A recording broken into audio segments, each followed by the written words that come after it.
station, Manx Radio. This is Judith Lay welcoming you to Manx Radio and to the podcast of this week's edition of At Your Service. Manx Radio. And it's a magazine programme that I have for you today, with an invitation to walk through the Bible, the story of a dog called Jacko, the chance to be in a very large time capsule, and from the archives, worship leader and musician Graham Kendrick chooses the one song he'd like to be remembered for writing. But let's start with a very traditional hymn, a beautifully orchestrated arrangement of Praise to the Holiest in the Height.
The St. Michael Singers and a very stirring version of Praise to the Holiest in the Height.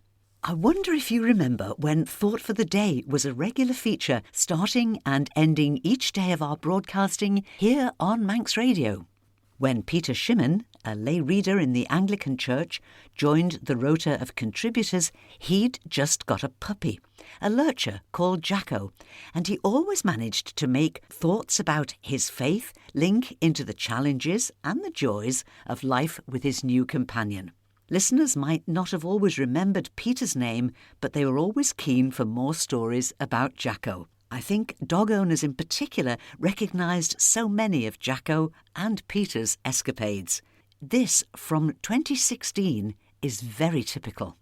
Jacko, being a lurcher, is a very fast runner. So when he's chasing a ball with another dog, he always gets there first, but is running so fast that he can't stop and goes flying on. The dog following behind gets the ball. Sometimes we can be like that in our decision-making.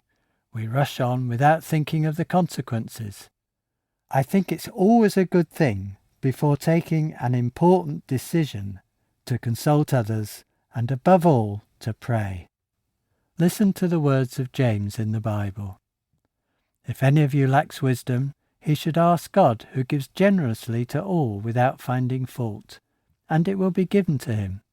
But when he asks, he must believe and not doubt, because he who doubts is like a wave of the sea blown and tossed by the wind. The man should not think he will receive anything from the Lord. He is a double-minded man, unstable in all he does. That warning of being a double-minded man really speaks to me, because I have a tendency to procrastinate. It's good not to rush at a decision. It's good to ask others. It's good to pray about it. But at the end of the day, we have to make the decision. Isn't it reassuring to know that if we pray to the Lord, he promises to guide us, giving us wisdom? Recently, Peter told me that Jacko had died, and as so much of his life had helped us to pause and reflect, I asked Peter if he'd like to share a final thought for the day, inspired by his own faith and his life with Jacko. Jacko died of a heart attack. He was nearly 13 and had a good life, but we miss him. Looking back, what strikes me is how different he became after I moved to Andreas. What made the difference? When Jacko and I lived down south, though very lovable, he was known to be over-boisterous, even a bit wild. I remember when he pinched another dog's ball and ran off every time I tried to get it off him. Most embarrassing. Another time, I got in my car, put my seatbelt on. It came up in my hand. He had chewed it right through. He escaped from my garden and chased a cat up a lamppost, and an old lady rescued the cat. I had to renew the fence round my garden to make it Jacko-proof. But Jacko gradually changed. He became such a gentle, friendly, well-behaved dog. What made the difference? I have to say he still had his moments, especially if he saw a cat. But with people and other dogs, he was always so friendly and gentle, and very rarely even barked. He was no guard dog. Everyone was welcome in his house, even other dogs. So what made the difference? I don't think it was the move up north. So what was it? I think it must be getting married 5 years ago. My wife Sylvia was always loving but firm with him. I think her influence gradually changed him. Jesus, if we invite him into our lives, will make a difference. Because he died for us on the cross, we are freely forgiven our misdemeanours. And Jesus rose again and gives us the Holy Spirit to inspire us and help us to live the way he wants us to. But we will still have our moments, as our old human nature is still within us. But Jesus will transform us, giving us love, hope, purpose, and an eternal destiny. Come down, come in, come among us. Come down, come in,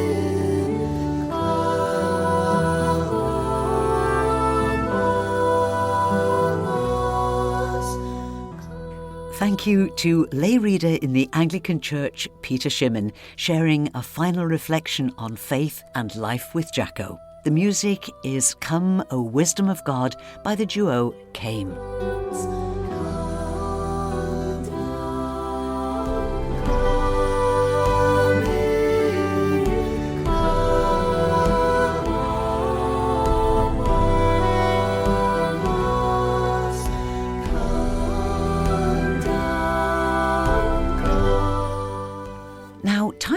capsules are usually quite modest in size, but there's a very big one being prepared in Peel with a one-day-only chance for you to be involved.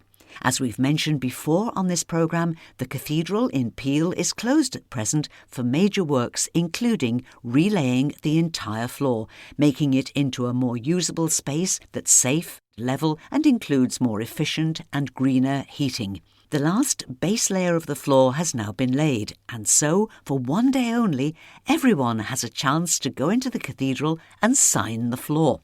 Then the top layer of stone will be laid, which will hide the signatures, and so the whole floor will become a time capsule. And the one day when this can be done is next Saturday, March the 2nd. The cathedral will be open from 9 a.m. to 6 p.m, so pop in any time. You'll be able to see the work so far, sign the floor and be in the cathedral time capsule. A donation of £5 to sign the floor is suggested, but no one will be turned away. And in addition to accepting cash, the cathedral has got a machine to accept card payments. And something else happening next Saturday is described as interactive, memorable, fun and engaging. And the man who's coming to the island to make it all happen is online now to tell us more. Good morning and welcome to Paul Keeys, Director of Walk Through the Bible. And next Saturday you're inviting us to join you in St John's Methodist Church to walk through the New Testament. So remind us, Paul, just what is a walk through the Bible? We do what it says on the tin. We take people through the storyline of the New Testament in a day with the added bonus of the 400 years in between the Old and the New Testament, looking at all the influences that happened in that intertestamental period with the likes of Alexander the Great and the Romans coming into play and the Maccabean revolt. And how does that all pin together? And how does it give us a different understanding? In the Old Testament, it was written in one language, and then the New Testament was written in a new language with a new understanding. I think we're very much New Testament understanding people, and maybe we don't understand why we understand the new so much better than we understand the old. But this will be a great opportunity to look at that movement from a Hebrew thought thinker through to a Greek thinker. Do you think that we look upon the New Testament as full of stories and people that we can more easily relate to than the characters of the Old Testament? I think you're right. When we look at the old, it does feel very different, and it does feel like a story about people that we maybe don't know so well. So when we look at Jesus and we look at disciples, we maybe get a greater understanding, but context is such a key part to this. What makes what you are doing different from any other kind of way of reading or studying the Bible that we might have come across before?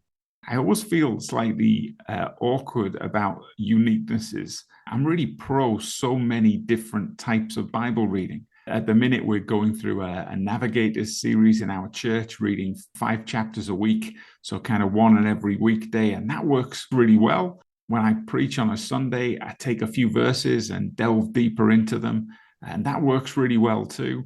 But what we do at Walk Through is just different to that, and I feel like it supports the work of so many churches and ministries to understand that we're not trying to replace different ways of studying the Bible, but just trying to supplement that with a bird's eye, big picture view, seeing how it all fits together and what the grand sweeps are at the time. How does the context change our understanding of the story? We don't usually get a chance to do that in church settings, so this is a great opportunity to do something a little different on a Saturday. We really do want people to look at the big picture, but we also want to encourage people, once they're done, to go back and look at the little bits again, to see how does our understanding change when we've seen the bigger picture. It's certainly not a replacement, but it's a wonderful addition. Paul, for somebody who is perhaps finding their feet in their faith and perhaps not heavily into going to church, could they still get something from it? Would you still urge them to come along? Yeah, this feels like a funny thing to me too, where I feel like people always want to know, who does it work best for? Does it work for new people? Does it work for people who've been around for a long time? Does it work for people who know nothing about the Bible? Does it work for people who know lots about the Bible? And I think that because it's such a different view, because we're looking at it from such a different angle, those of us who've been reading our Bible for 40, 50 years or longer will still take a massive encouragement to see it differently. But for those who've never seen it before, the big picture approach is a great introduction. It's a great way to start. So this really is a day for everyone to join Paul Keeys to walk through the Bible, the New Testament. It's in St. John's Methodist Church next Saturday, March the 2nd, from 10 a.m. to 4:30 p.m. The church will be open from 9:30 for a prompt 10 o'clock start, and you're asked to bring along a packed lunch. I'm sure hot drinks will be provided. The cost is £14, including the course material that'll be used, with free admission for all young people aged between 11 and 17. Let's have a final few words now from Paul Keeys, who will be leading Saturday's walk through the New Testament. Paul, you're obviously passionate about sharing your love for the Bible with others, but who started you on your own faith journey? I grew up in a Christian household. My mum and dad took me to church from the very early days. And I went until I was about 11 years old. And it was suggested that there was a guy coming over from the US called Billy Graham. And he was coming to a stadium near me. And we should bring our friends. All those people who have not yet committed to Jesus should bring their friends. And I went and I brought my friends because I was told to bring my friends. And I found out when I got there, listening to Billy talk from the front, that I wasn't following Jesus myself. And actually, the friends that I brought were not the ones who went forward. It was me that went forward. And I had to make a commitment for myself. Even though I'd been brought up in a Christian household, there had to be a day where I said, I'm in. And I long to follow Jesus and to see what it is that he has for me. And walk through the Bible is a part of that. There's so much more besides. There's a prayer life, there's a Bible reading life, there's a fellowship life. There's so much to the Christian faith that we can be thankful for. Thank you, Paul Keeys, Director of Walk Through the Bible. And Paul will be in St. John's Methodist Church next Saturday to bring the New Testament to life. Doors open at 9:30 for a 10 o'clock start, and the day finishes at 4:30. And you've still got time afterwards to pop down to the Cathedral to sign the floor, because it's open on Saturday from 9 a.m. to 6 p.m. About 10 years ago, worship leader and musician Graham Kendrick visited the island at the invitation of Broadway Baptist Church, where I had the chance to chat with him about his charity work, leading worship in his home church in Tunbridge Wells, and, as you might imagine, songwriting, something he'd been doing since he was very young, citing his biggest musical influences as the Beatles and the Baptist Hymn Book. But he was very aware that, at the time we were talking, he had some stern critics and his music wasn't to everyone's taste. But as Graham pointed out, that's been the fate of other hymn writers through the ages. The great hymn writer Isaac Watts, who was actually one of the first to branch out from what was at that time only psalm singing in churches. And he began to write beautiful hymns. And his motive was to try to again unpack the stories, in many cases for children. He wrote a lot of songs for children. But at the time, people came down so heavily on this newfangled stuff, and now they're our traditional hymns. Which are the songs that you would like to be most remembered for? I think it has to be The Servant King, which I wrote back in the 80s actually, and is actually in the UK is the most used song of mine currently, interestingly enough. I think it has a lot of the qualities. It's got a singable tune. It opens up a story. There is some poetic imagery there. From heaven you came, helpless babe,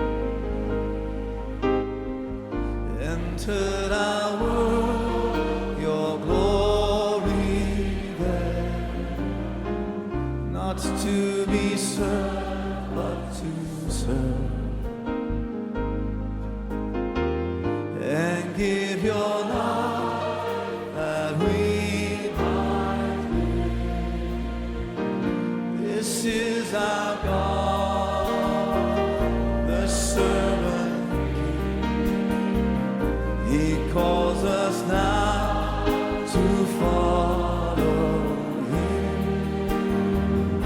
to bring our lives as a daily offering of worship to the servant King. There in the garden of tears, my heavy load he chose to bear. His heart with sorrow was torn, yet not my will, but yours, he said. This is our God, the servant King. He calls us now to follow him, to bring our lives as a daily offering of worship to the servant King. I love it when a song has several dimensions to it, so every time you sing it, it feels a little bit different. And that's usually because of the imagery, and if there's some sort of poetry woven in there, it sparks the imagination. Come see his hands and his feet, the scars that speak of sacrifice, hands that flung stars into space, to cruel ends surrender. This is our God, the servant King. If we simply are there to enjoy a cultural experience, that's failed to live up to what the gospel is about. So I love to build into a song a signpost to action at the end. And often it's like in the Servant King, it's, so let us learn how to serve, worshipping the Servant King. And, now it's for us to emulate what Christ did. So let us learn how to serve, and in our lives enthrone Him, each other's needs to prefer. For it is Christ we're serving. This is our God, the servant King.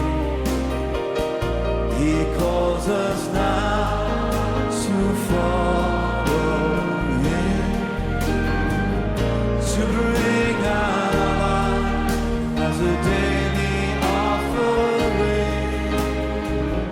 of worship to the servant.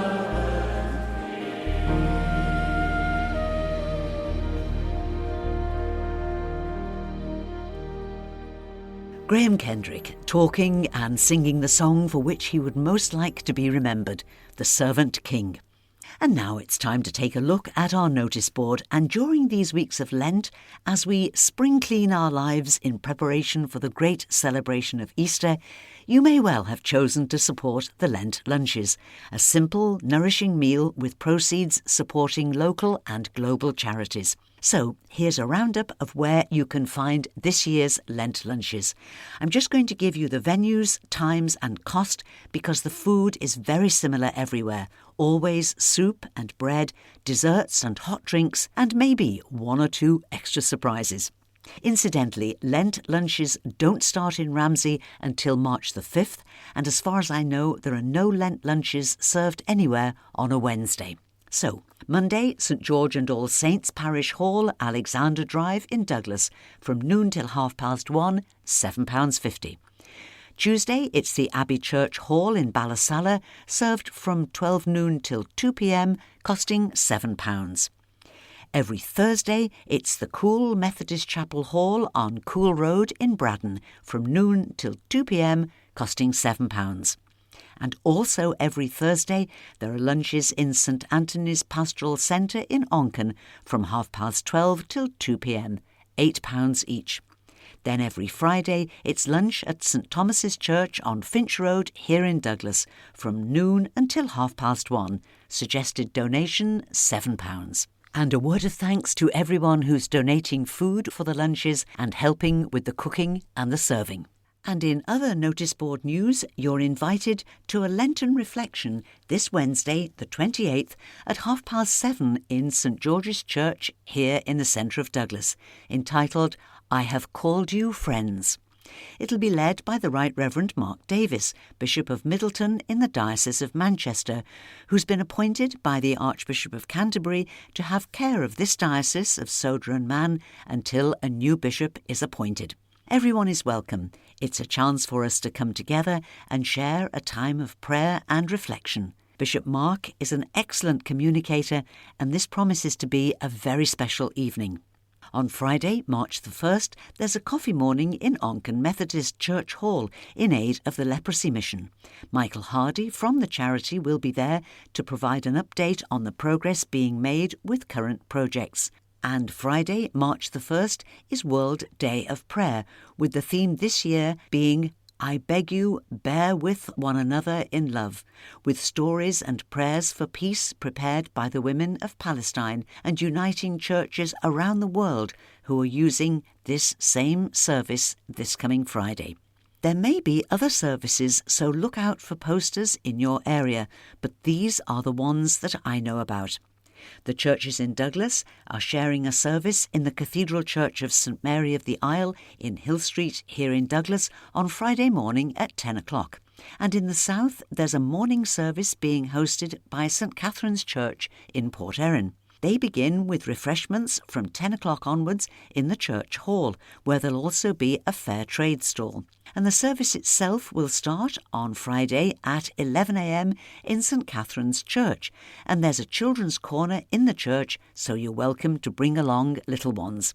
The churches in the north have a service on Friday evening hosted by Ramsey Baptist Church, and it'll be held in the town hall in Ramsey starting at 7:30. Refreshments will be served before and after the service, and you're asked to use the back door to the town hall, accessible from the town hall car park.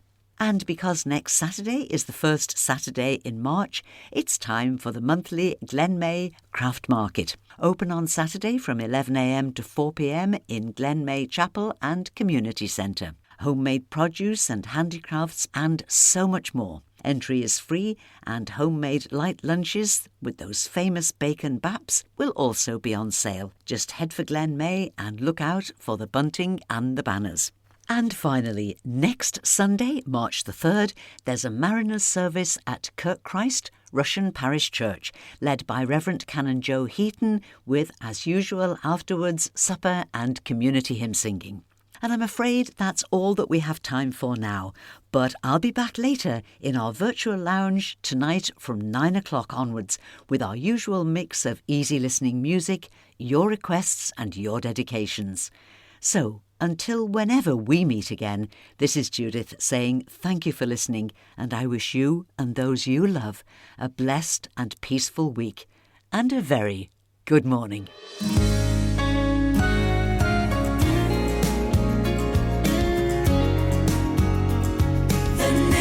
Station, Lent Radio.